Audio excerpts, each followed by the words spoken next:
তো নমস্কার বন্ধুরা, welcome to my YouTube channel. আমার nursing helps and talk YouTube চ্যানেলে সবাইকে স্বাগত। তো আমি যেই বিষয় নিয়ে আজকে আলোচনা করব, সেটি হচ্ছে আমার ওন এক্সপিরিয়েন্স।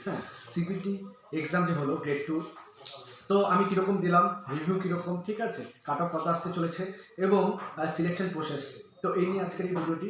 তো তোমরা জানো 31শে ডিসেম্বর এবং 2026-এর 1 জানুয়ারি আমাদের সিবিটি এক্সাম হলো, স্টাফ নার্স গ্রেড 2। তো কীরকম হলো সেই নিয়ে আমার আজকের এই ভিডিওটি। তো আমি দিয়েছিলাম 31শে ডিসেম্বর সেকেন্ড শিফটে, ঠিক আছে। তো আমি যখন যাই, মিনিমাম আমি 11টার মধ্যে আমার ইনস্টিটিউটে যেই এক্সাম সেন্টার আছে সেখানে পৌঁছে যাই।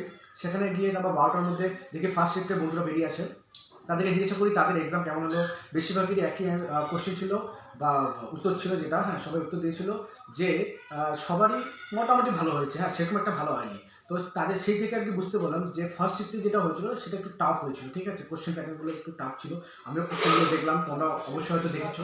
তো ফার্স্ট শিফটে একটু টাফ হয়েছিল। তারপর সেকেন্ড শিফটে আমি এন্ট্রি করি 2টা থেকে 3টা আমার এক্সাম টাইম ছিল, ঠিক আছে।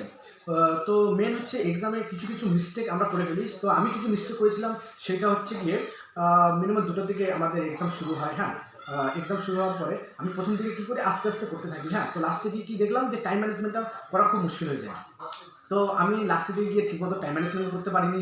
তো তোমাদের একটা কথাই বলবো, তোমরা যখন কোনো সিভিল এক্সাম দিলে আগে থেকে প্রিপারেশন নিয়ে নেবে, ঠিক আছে, টাইম ম্যানেজমেন্টে বাড়িতে ভালো করে প্র্যাকটিস করে নেবে। এই টাইমের মধ্যে এতগুলো কোশ্চেন আমরা করে আসবো, আর টার্গেট নিয়ে নেবে এতগুলো কোশ্চেনের, ঠিক আছে। প্লাস নেগেটিভ মার্কিং থাকে, তোমাদের এটাও একটু নজরে রাখতে হবে। তো আমি 50টার মধ্যে টোটাল 39টা অ্যান্সার দিয়েছি। তো সবগুলো কিন্তু দেখবে যে ওখানে এক্সাম দিতে গিয়েছিলাম, সব কিন্তু সাবজেক্ট ভার্সেস আলাদা আলাদা প্যাটার্নের কোশ্চেন ছিল। যেমন অ্যানাটমি ফিজিওলজিতে যেমন 5টা ছিল, নার্সিং ফাউন্ডেশনে 7টা ছিল, নার্সিং যে রিসার্চ অ্যান্ড এডুকেশন রয়েছে সেখানে 2টো ছিল, নিউট্রিশনে মিনিমাম 4-5টা মতো ছিল। এইভাবে আলাদা আলাদা প্যাটার্নে ছিল। তো ওইভাবে কিন্তু তোমাদের সিবিটি এক্সামের সময় আসবে, আলাদা আলাদা প্যাটার্ন আসবে, তোমাদের টিক টিক টিক টিক করে বা অ্যান্সার দিয়ে নেক্সট অ্যান্ড সাবমিটে ক্লিক করতে হবে। তারপরে তোমার নেক্সটে একটার পর একটা যেতে পারবে, আবার ব্যাকও করতে পারবে, কোনো সমস্যা নেই। তো যখন তোমার রাইট অ্যান্সার হবে তখন গ্রিন কালারের সিম্বল আসবে, যখন তোমার ছেড়ে দেবে সেটা যেরকম ছিল হোয়াইট কালারই থাকবে, ঠিক আছে। আর তোমার যদি রিভিউ নেক্সট টাইমের জন্য রিভিউর জন্য রাখতে চাও রাখতে পারবে, কিন্তু রাখার দরকার নেই, তোমার ডাইরেক্ট নেক্সট করতে থাকবে। তো আমারও সেম এরকম হলো। তো এক্সাম দিলাম, ঠিকমতো টাইম ম্যানেজমেন্ট না করার জন্য 39টা কোশ্চেনে অ্যান্সার দিয়ে আসলাম। তো দেখি এখন কি হয়। মেন যে এখনও যে এক্সামের যে অ্যান্সারগুলো সেটা এখনও ওয়েবসাইটে পাবলিশ হয়নি, আশা করি 2-1 দিনের মধ্যে পাবলিশ হয়ে যাবে, তখন জানা যাবে যে কতটা অ্যান্সার ঠিক হলো কতটা ভুল হলো। তো আশা করি তোমাদের কেমন হলো সবাই জানাবে আমাকে কমেন্টের মাধ্যমে, তোমাদের কতগুলো এক্সাম কেমন হলো এক্সাম, প্লাস তোমরা কতগুলো অ্যান্সার দিয়ে আসলে, ঠিক আছে।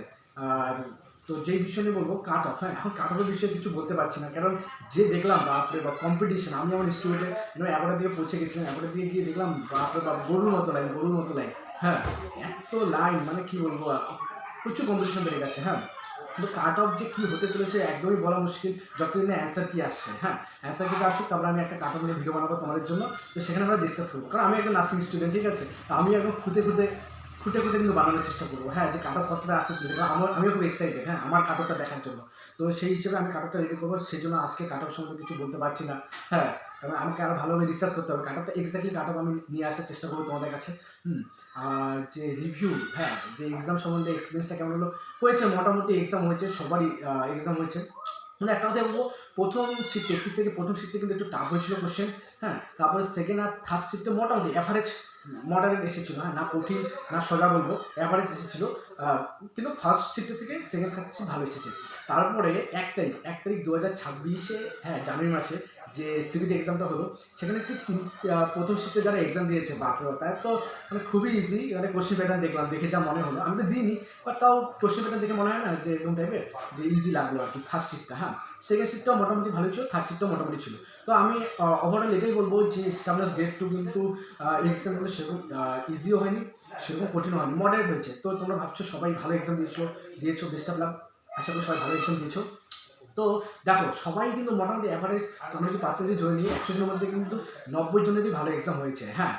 সবারই, কারণ অতটা কঠিন ছিল না কোশ্চেন। তো ভাবো ওদের কাট অফটা কতটা হাই লেভেলে যেতে পারে। জেনারেল তো হাই যাবেই, সঙ্গে SC STদেরও হাই যাওয়ার খুবই চান্স রয়েছে। তো সবাই যেহেতু ভালো হয়েছে, তার মানে কম্পিটিশনটা হাই লেভেলের হবে, কাট অফও অনেকটা বেশি যেতে পারে।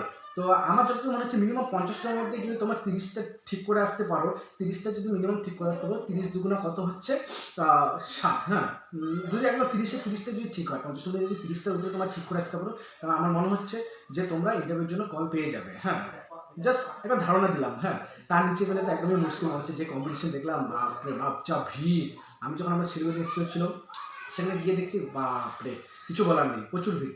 তো বলবো যে ঠিক আছে, ভালো, সবাই ভালো এক্সাম দিয়েছে। এখন আমাদের কোশ্চেন যে অ্যান্সারটা আসার অপেক্ষায় আছে, তারপরে রেজাল্ট এখন কবে দেবে কোনো ঠিক নেই।